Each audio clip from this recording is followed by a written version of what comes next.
യുടെ മനസ്സിലും അവരുടെ ഇടപെടലുകളിലും ഉണ്ട് എന്ന കാരണം കൊണ്ട് തന്നെയാണ് ബഹുമാനപ്പെട്ട സമസ്തയുടെ പ്രസിഡന്റ് സയ്യിദുൽ ഉലമാ ജിഫ്രി മുത്തുകോയ തങ്ങൾ ചരിത്രത്തിലാദ്യമായി സമസ്തയുടെ ഒരു പ്രസിഡന്റ് നേരിട്ട് കന്യാകുമാരി മുതൽ മംഗലാപുരം വരെ ഒരു ശതാബ്ദി സന്ദേശയാത്ര സംഘടിപ്പിക്കുകയാണ്.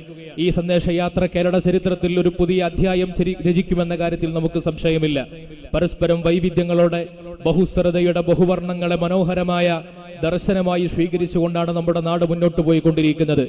ഈ വൈവിധ്യങ്ങളെ മനോഹരമായ വൈവിധ്യങ്ങളെ പരസ്പര സ്നേഹത്തിനുള്ള ഉപാധികളാക്കി സ്വീകരിക്കേണ്ടതിന്റെ പകരം സാമുദായിക സ്പർദ്ധയുണ്ടാക്കാനും പരസ്പരമുള്ള വർഗീയവും വംശീയവുമായിട്ടുള്ള വിദ്വേഷങ്ങളെ പരത്തുവാനും ശ്രമിച്ചുകൊണ്ടിരിക്കുന്ന കാലത്ത് സമസ്തയുടെ പരമാധികാരിയായ അധ്യക്ഷൻ ബഹുമാനപ്പെട്ട സയ്യിദുൽ ഉലമ ഒരു സ്നേഹ സന്ദേശയാത്ര സംഘടിപ്പിക്കുമ്പോൾ അത് കേരളത്തിന്റെ സാംസ്കാരിക മണ്ണിന് പുതിയൊരു അനുഭവമാണ്, പുതിയൊരു ചരിത്രമാണ്.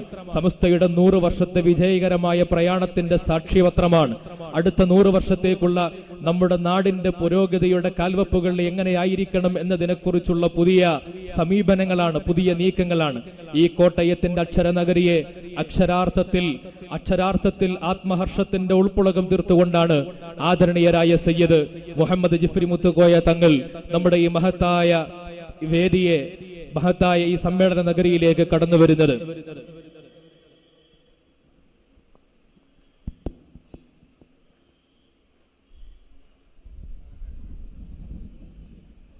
طلع البدر علينا من ثنيات الوداع وجب الشكر علينا ما دعا لله داع طلع البدر علينا من ثنيات الوداع وجب الشكر علينا ما دعا لله داع أيها المبعوث فينا جئت بالأمر المطاع جئت